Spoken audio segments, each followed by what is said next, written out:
せるその無情感I can see you 理性が邪魔をするなら目を閉じて朝はもう来なくていい甘い声を濡らしたい君もそうだろう冷めない素肌を重ねた熱帯夜 WTF WTF Hello, I'm Ross from Cultaholic.com, and because I am stood here wearing this very hoodie because I own no clothes of my own, that means it's time for all the WTF moments from an episode of SmackDown Live, you sexual wanky bastards. And we're kicking off this week's show by mentioning how lucky SmackDown Live is and how stupid Monday Night Raw is. Why on earth haven't Raw signed Kevin or Sami yet? This is something that completely slipped my mind like one of Jinder Mahal's udders, the slippery nipples. Until I realised I was watching SmackDown Live, the show which of course last week fired two of the top guys in the wrestling world today. Quite frankly, because they haven't snapped up Kevin and Sami, Kurt Angle and Stephanie McMahon should be fired from their positions on Monday Night Raw for being silly, negligent bastards. And next up we have Tom Phillips face fornicating the poo out of yet another line on commentary and proving he is the single biggest mark in professional wrestling since Mark Henry when he said that last week Daniel Bryan got the single best piece of news he could have wished for in the past 2 years. Now obviously Daniel Bryan getting cleared, getting medicine and doctors and professional opinions and all that bollocks and shoving it up his cabriolet is all well and good. But in the last 2 years, Tom Phillips, Daniel Bryan has learnt he's going to be a father and then given birth.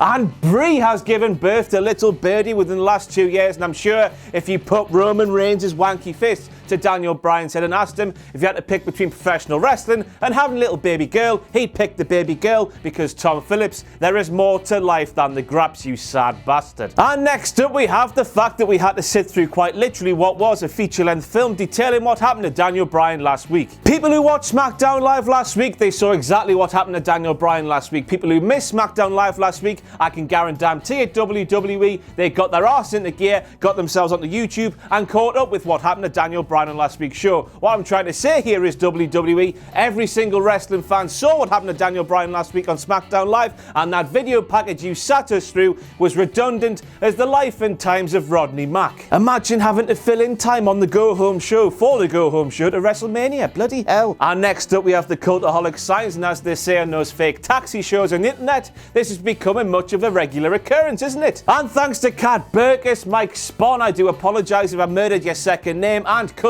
for putting the good name of Cultaholic out there for the WWE Universe to see. Join them in joining us.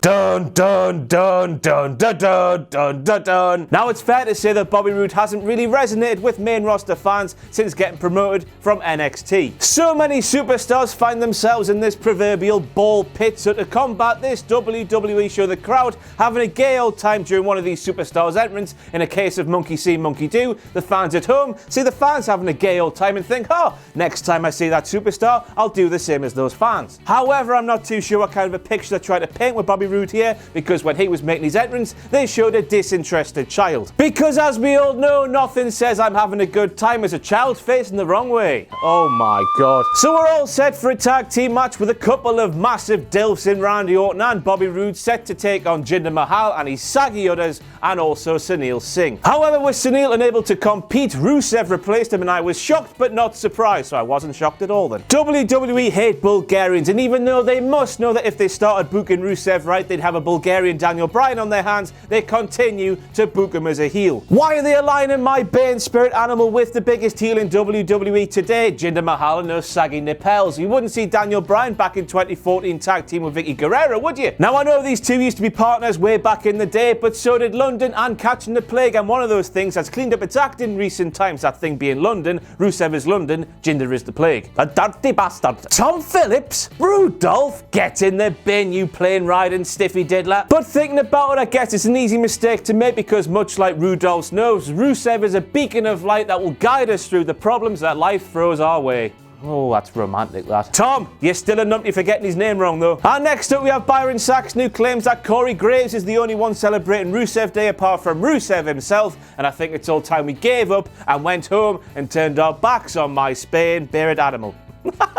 It's just not going to happen, is it, lads? The disdain and prejudice WWE have towards handsome Bulgarians far outweighs the best wishes of millions of fans around the world who own Rusev Day shirts and celebrate Rusev Day every single day of the year. What an awful thing that was to say, though, Byron. You could not have been any more wrong. Tom Phillips back at it again when he says you need to look into the eye of Randy Orton, even though that picture there clearly shows there's two eyes of Randy Orton on that screen at one time. One eye, what could this mean? Years. So literally 10 seconds after they just won a match on SmackDown Live together, walked up the ramp together, walked through Gorilla together, and got to the back together, Jinder Mahal walked down a corridor, saw Rusev and said, "Ah, Rusev, I've been looking for you everywhere." Now either one of two things has happened here. Either Rusev is the Flash and is better than we all thought he was, which is nearly impossible because I think he's the best, or second of all, the steroids not only make your willy shorter, but they make your eyesight shorter too. Essentially what I'm saying here is Jinder Mahal is Hans Moleman now, and I like him because of that. Corey Graves, you sing one tune on Raw, but when it comes to SmackDown Live, you sing a completely different one. On Raw, you're all about the heels getting that extra inch before WrestleMania, but when it comes to SmackDown Live and Shinsuke Nax versus AJ Styles, you completely flip reverse it like those numpties in Blazing Squad. Let's set the scene here. Shinsuke Nax wanted AJ Styles in his corner because Shinsuke Nax was going to do the graps with Shelton Benjamin, and of course when Shelton Benjamin appears, his son Chad Gable is not too far behind. Styles accepted, of course, because he is stupid, or as they're otherwise known, a babyface in WWE, and Corey Graves labelled this competitive respect. But as we all know, if this was on Raw, Corey Graves would have lambasted AJ Styles for helping a pal who he is trying to beat at WrestleMania. Consistency, Corey, you ain't got none. You see what I did there? Because AJ Styles. Haha. That tongue there, that tongue tells me that Ruby Riott eats a Ruby Murray before rumbling around the wrestling ring. And if I had to guess which one, looking at that picture there, I'd guess it was a chicken korma. So next up we have Daniel Bryan, who came out and proposed that he and Shane McMahon take on Kevin Owens and Sami Zayn on the grandest stage of them all.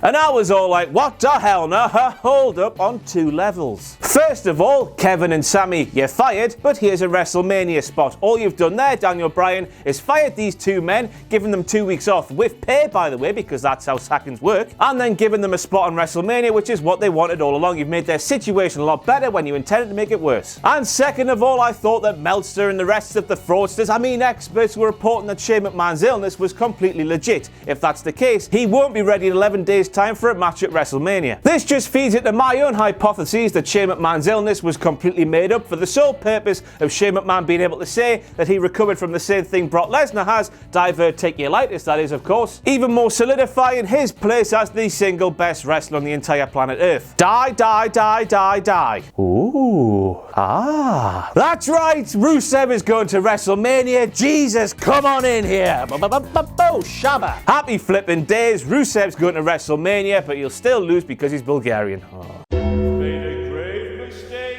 Corey. Corey Graves, ask yourself this question, pal. Is it possible to decapitate a living, breathing human being with a mallet head that is quite clearly made from rubber? It's not. And sticking with Corey Graves, why on earth does he call people he thinks are idiots derelicts? The only reason I can think of is because he's calling these people tramps, but being a tramp and being an idiot are two things that are not related at all. I've had one too many coffees today, can you tell? Corey, all you have to do is ask, pal, because Shy Ben's getting out. If you want to use the word numpty, go ahead, because derelict makes no sense in the terms that you're using them in. Byron Saxton, you massive old tit. Byron Saxton, of course, was making a big old hoo-ha about how important the armbar is by saying you only have to look at the past winners, how Cesaro is dominating in the tag team ranks, how the Big Show, even though he's destined for the Hall of Fame himself, saw how important the match was, so he got involved, and then he stopped there. No mention of big baldy bastard Baron Corbin, of course, or Mojo Rawley, the past two winners of the match who supposedly had their careers launched only to find themselves back in that match years later. The fact that Byron left those two numpties out can only suggest to us one thing, and that's that we need the rocket strappers on the case, brother. And that's it for your WTF moments from... That's right, Shinsuke Nax turned into Donald Duck with stomach cramps, and I have no idea why. Goodbye, everybody. You can follow me on Twitter at RossOnWrestling. If you like what we do here at Cultaholic, head over to our Patreon page, patreon.com/Cultaholic. Anything you can afford to give us will be greatly appreciated and retitivated into many different forms of lovely content for your viewing pleasure. Do not forget to join us on every form of social media, apart from Snake on the Nokia 3310.